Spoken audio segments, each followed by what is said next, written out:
बिल्कुल उस बयान से ना उनका ना हमारे परिवार का कोई वास्ता नहीं है। हम बिल्कुल रामवीर बिधूड़ी के विरोध में हैं। जो भी जिस प्रकार का काम इस क्षेत्र में कर रहा है, हमारे परिवार के साथ कर रहा है, कुछ हमारे परिवार के लिए बोल रहा है, उसी भाषा में उनको जवाब अच्छी तरह से दिया जाएगा। इसमें कोई कोताही नहीं बरती जाएगी। इन पे कार्यालय नहीं था पूरे क्षेत्र में। बदरपुर बॉर्डर पे महेश अवाना जी ने इनको अपना फार्म हाउस दिया। कोई व्यक्ति अगर घमंड में हो और सत्ता के नशे में चूर हो तो उसको तो ये लग रहा है कि पार्टी उसके सामने अब कुछ नहीं है। जमीन अलॉट हुई मांडी में 74/4 की, जो SC वर्ग के लिए अलॉट हुई। कोई पूछे इनसे, ये सारे पेपर पढ़े हैं यहाँ पे, सारे पेपर पढ़े।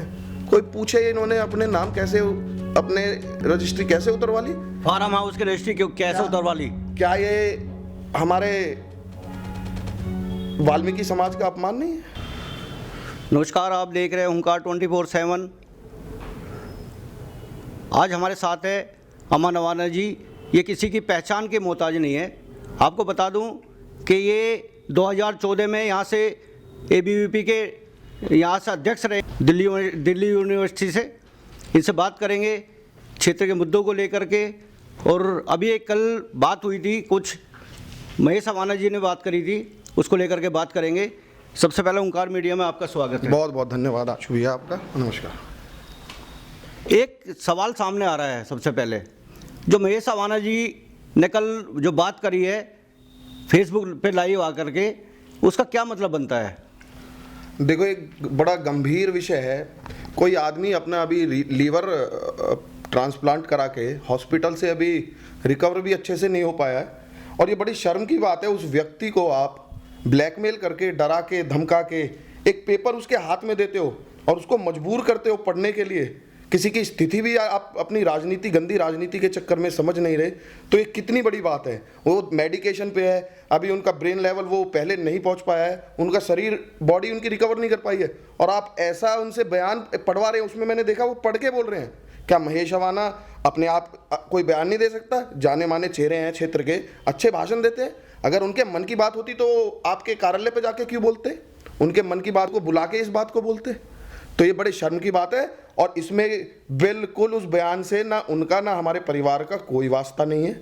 हम बिल्कुल रामवीर बिधूड़ी के विरोध में हैं, और विरोध में इस कारण है क्योंकि उसके कर्मों के कारण।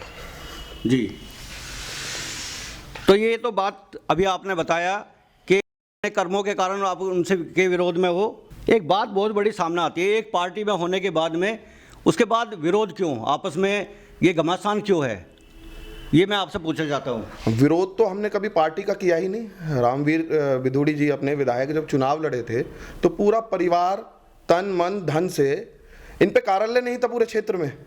बदरपुर बॉर्डर पे महेश अवाना जी ने इनको अपना फार्म हाउस दिया, वहाँ से इन्होंने चुनाव लड़ा, और पूरा परिवार तन मन धन से दिन रात करके, वो दोनों, महेश अवाना जी और उनकी वाइफ दोनों बीमार थे, उसके बावजूद भी जो उन पे बन सका किया। उसके बाद ये कहते हैं चुनाव में इनकी मदद नहीं की। बदरपुर क्षेत्र की जनता अपने आप को ठगा महसूस कर रही है, और वो कह रहे हैं कि नेता प्रतिपक्ष जो बनाया बदरपुर विधानसभा ने बनाया। क्या कहेंगे इस पे? नेता प्रतिपक्ष बदरपुर विधानसभा का बना है, और पार्टी से हमारा कोई विरोध नहीं है। पार्टी का जो निर्णय होता है वो सर्वमान्य है। और दीनदयाल जी ने कहा है कि अगर कुछ गलत आपकी पार्टी के अंदर हो रहा है तो आप उसका विरोध कर सकते हैं। कोई हम पार्टी का विरोध नहीं कर रहे, हम केवल एक व्यक्ति का विरोध कर रहे हैं जो ना जाने कितने गलत काम इस क्षेत्र में कर रहा है, और एक अहंकार में एक परिवार को जबरदस्ती सता रहा है। तो कब तक इंसान झेल पाएगा? झेलने की क्षमता होती है, वो अब बर्दाश्त से बाहर हो चुकी है। तो क्या आपने पार्टी में कंप्लेंट नहीं की इसको लेकर के? शिकायत गई है, चिट्ठी भी लिखी गई है माननीय राष्ट्रीय अध्यक्ष तक। अच्छा। और अपने गृह मंत्री अमित शाह जी, और लोकल बॉडी के नाते जिला अध्यक्ष रोहतास जी, और अपने आदेश गुप्ता जी प्रदेश अध्यक्ष तब हुआ करते थे, और माननीय सिद्धार्थन जी को भी जानकारी है इसमें। और अपने रोहतास जी इनके पास भी गए कि एक बार इसको बैठ के मसले को सुलझा लो। तो कोई व्यक्ति अगर घमंड में हो और सत्ता के नशे में चूर हो तो उसको तो ये लग रहा है कि पार्टी उसके सामने अब कुछ नहीं है। और हालांकि ये इनकी कोई रामवीर बिधूड़ी की जीत नहीं है, ये संघ परिवार, भाजपा, हर एक कार्यकर्ता इतनी लहर होने के बाद बदरपुर क्यों जीता? यहाँ का डेडिकेट कार्यकर्ता भाजपा का, संघ परिवार का, विद्यार्थी परिषद का इनके लिए लगा, इसलिए ये जीत मिली। ये भूल में ना रहे, ये जीत केवल रामवीर विधूड़ी की है, ये हमारे पूरे विचार परिवार की जीत है। तो क्या आपसे इनका विरोध क्यों है? विरोध हमसे ऐसा नहीं है, पर्सनल हमसे ही रहा है। पीछे अब तो सब चीज़ सोशल मीडिया पे, नेट पे सब चीज़ अवेलेबल है। आप 93 से लोगे, 93 से माननीय हमारे विधायक जी चुनाव लड़ रहे हैं।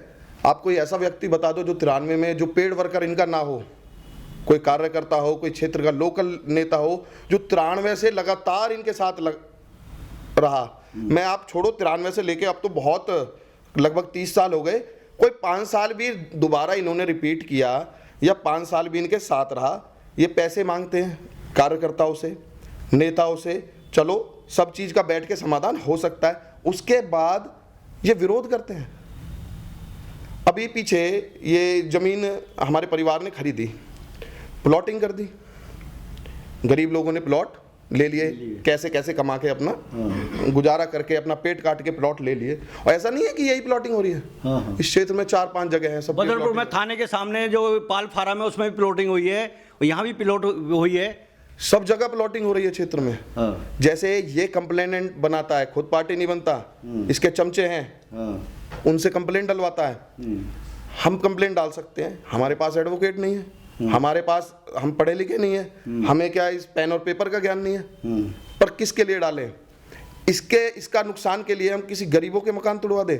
ये ना हमारी मंशा कभी थी और ना आगे रहेगी। हम अपनी ताकत के बल पे कुछ करेंगे, किसी का बुरा करके कभी कुछ नहीं करेंगे। तो फिर आपकी इस पर क्या कार्रवाई है?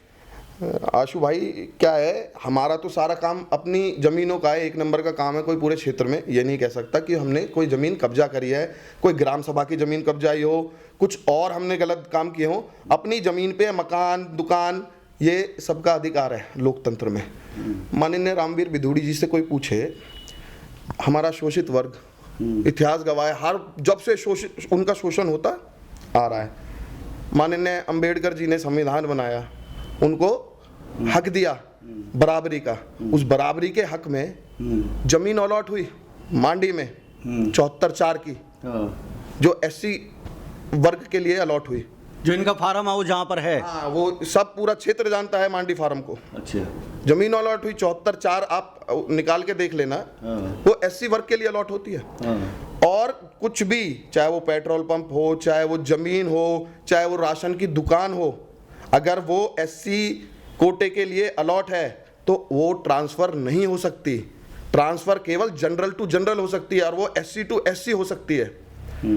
जनरल को SC ले सकता है, पर SC को जनरल नहीं ले सकता। कोई पूछे इनसे, ये सारे पेपर पढ़े हैं यहाँ पे, सारे पेपर पढ़े हैं, कोई पूछे इन्होंने अपने नाम कैसे, अपने रजिस्ट्री कैसे उतरवा ली, फार्म हाउस की रजिस्ट्री कैसे उतरवा ली? क्या ये हमारे वाल्मीकि समाज का अपमान नहीं है? क्या ये हमारे SC समाज का अपमान नहीं है? ये क्या भला करेंगे जब इनके पेट पे लात मार के ये अपना फार्म बना के बैठे हैं। माननीय अंबेडकर जी के संविधान को दरकिनार करके ऐसे काम कर रहे हैं। आप सोचिए, पीछे अभी खड्डा कॉलोनी में स्कूल बन रहा है, बना था पीछे, उसके सामने उसी स्कूल की जमीन है। मैं आपको फोटो अभी व्हाट्सएप कर दूंगा, उसमें प्लॉटिंग हो रही है। इनके साथ कोई सौरभ भारद्वाज नाम का व्यक्ति रहता है, झूठे उसके नाम पेपर बनवा दिए, वो अटॉर्नी लोगों के नाम कर रहा है। फिर बाद में तोड़फोड़ होगी तो गरीब मारे जाएंगे, फिर नेता को दोष दिया जाएगा। आज विधायक रहते हुए आप ये काम कर रहे हो, वो इनके पुत्र के साथ लगा रहता है, और उसका तो उस बेचारे की कोई गलती नहीं है, उसको बरगलाया जा रहा है थोड़ा सा लालच देके। सब हिस्सा इनका है, सारा बंदरबाट इनका है, किसी में नहीं बांट रहे। बस फंसेगा तो वो व्यक्ति फंसेगा, बाद में ये उसको भी छोड़ के चले जाएंगे, बाद में उसको एहसास होगा, फिर वो देखना एक दिन हमारे पास आएंगे ऐसे सताए हुए लोग, वो कहेंगे आपने सही बोला था। बदरपुर विधानसभा की बात करें, 5 वार्ड आते हैं, 4 भाजपा ने हारे, 1 जीता है, क्या कहेंगे इसको लेकर के? देखो, ये चुनाव है, इसमें ऊपर नीचे होता रहता है। नेता प्रतिपक्ष हैं, बहुत बड़ी बड़ी बात करते हैं, बड़े बड़े दावे करते हैं दिल्ली के अंदर, उसके बावजूद भी 4 वार्ड यहाँ से हारे हैं, 1 जीता सिर्फ। नेता प्रतिपक्ष कोई पार्टी से ऊपर नहीं है, पार्टी के कार्यकर्ताओं ने मेहनत की और दिल्ली में तो मुझे तो ये लगता है ये पार्टी की जीत है, ऐसा नहीं है पार्टी की हार है। दिल्ली में केजरीवाल की 62 लेजिस्लेटिव कॉन्स्टिट्यूशन में सीट है, उसके बावजूद भी हम इनसे वोट परसेंट में मात्र 2% पीछे और सीटों में मात्र 20 सीटें भी नहीं होंगी। तो इसमें तो मुझे नहीं लगता भाजपा की हार है, और चुनाव चलता रहता है, इसमें हार जीत होती रहती है, कभी कोई ऊपर हो जाता है, कभी कोई नीचे हो जाता है। आज देश मोदी जी के पीछे है, ये जल्दी इसका जवाब इनको मिल जाएगा। एक बहुत बड़ी बात सामने आती है, जब 2018 के अंदर बदरपुर विधानसभा में जो एमएलए था यहाँ का आम आदमी पार्टी का, उसके ऑफिस को लेकर प्रदर्शन करे कई बार कि ऑफिस नहीं बनना चाहिए, आज यहाँ ऑफिस खोल के बैठे हैं, क्या कहेंगे? नहीं, इसमें कोई बुराई नहीं है। अगर आप पे किसी व्यक्ति पे जगह नहीं है और कोई व्यक्ति जमीन से उठ के कोई नेता बन गया तो सरकारी दफ्तर यूज करेगा। हाँ, पर उसका विरोध करना गलत था। अगर आप उसका विरोध कर रहे हो, जो विधायक थे उनका विरोध किया था उन्होंने, फिर बाद में फिर वो विरोध करना गलत था। और आप एक बात को गलत बोल के फिर जब आपका नंबर आए तो उसको सही बोलने लगो, ये तो हमारे धर्म में भी ये कहा कि अन्याय की बात है। अन्याय की बात है, बिल्कुल बिल्कुल। एक अभी 2-3 दिन पहले की बात है, जो जैन की दुकान है यहाँ पे स्कूल रोड पे, उसमें तोड़फोड़ हुई है, भारी मात्रा में उसका नुकसान हुआ है, 500 लोगों का नुकसान हुआ है। तो इसका जिम्मेदार किसको मानते हैं? देखो, कंप्लेनेंट है जो भी, वो हमारे माननीय विधायक के आदमी है, उनका नाम लेना मैं उचित नहीं समझता, ना मुझे वो अच्छा लगेगा। पर हाँ, जो भी जिस प्रकार का काम इस क्षेत्र में कर रहा है, हमारे परिवार के साथ कर रहा है, कुछ हमारे परिवार के लिए बोल रहा है, उसी भाषा में उनको जवाब अच्छी तरह से दिया जाएगा। इसमें कोई कोताही नहीं बरती जाएगी। हरिनगर के अंदर एक पाल फार्म हाउस है, उसके अंदर बहुत सारे मकान बने अभी नए, वहाँ तोड़फोड़ नहीं हुई, यहाँ यहीं क्यों हुई बदरपुर विधानसभा के अंदर? पिक एंड चूज की पॉलिसी अपना रहे हैं, जहाँ इनको हिस्सा मिल जाता है वहाँ तोड़फोड़ नहीं करते, जहाँ हिस्सा नहीं मिलता वहाँ तोड़फोड़ कर देते हैं। तो ये तो सारा क्षेत्र समझ ही रहा है कि एक ही जगह क्यों, अगर पूरा बदरपुर क्षेत्र अनऑथराइज्ड है तो कंस्ट्रक्शन क्यों होती है? पिक एंड चूज ना करें, तोड़ना है तो सबको तोड़े। 2014 में आप चुनाव जीत के आए थे, एबीवीपी का डीयू का चुनाव जीता था आपने, उसके बाद से आप सक्रिय नहीं थे राजनीति में, अभी क्यों हुए? ये राजनीति सक्रियता आज भी ऐसा नहीं है कि आपसे बात कर रहा हूँ कोई राजनीति सक्रियता है। और राजनीति सक्रियता का मतलब ये नहीं कि अपने फोटो लगा के आप राजनीति सक्रियता करो। मैं सोशल लाइफ को ज़्यादा इंपॉर्टेंट देता हूँ। कोई मेरा अपना है, कोई मेरा जानकार है, कोई मेरे पास कुछ काम के लिए आया, हाँ मैं उसके लिए चला जाता हूँ। और उसमें मुझे दिखावा करने की, पर्चे बांटने की, मैंने आपकी मदद कर दी, इसकी मदद कर दी, तो वो कोई उचित बात तो है नहीं। हाँ, मैं अपनी सोशल लाइफ में एक्टिव रहा, near to dear ones, I was always available for them. बड़े बड़े दावे किए जाते हैं बदरपुर विधानसभा के अंदर, ओजोन गोजोन, बड़े बड़े नेता आते हैं भाजपा के, ओजोन अभी तक नहीं हटा है, इस पर क्या कहेंगे? मैं आपको बताता हूँ, ये ओजोन नाम की कोई चीज़ ही नहीं है, ये लालच की चीज़ है। इसमें हमारे क्षेत्र के नेताओं का लालच है, ये कोई सरकार की पॉलिसी नहीं है, ये लालच की पॉलिसी है। कुछ ज़मीनें हैं यहाँ, उनमें इनका लालच है, इस वजह से ओजोन है, नहीं तो ओजोन नाम की कोई चीज़ नहीं है। जब तक इनके लालच पूरे नहीं होंगे ये ओजोन नहीं हटने देंगे और जनता को ऐसे ही गुमराह करते रहेंगे। तो ये थे हमारे साथ अमन अवाना जी, हमने बात करी इनसे क्षेत्र के मुद्दों को लेकर के, राजनीति को लेकर के। अगली बार फिर बात करेंगे इनसे, बदरपुर विधानसभा की स्थिति क्या है। जब तक बने ये देखते रहिए हुंकार 24/7। धन्यवाद। अपने शहर की लेटेस्ट खबरों के लिए चैनल को सब्सक्राइब करें और बेल आइकन को दबाएं।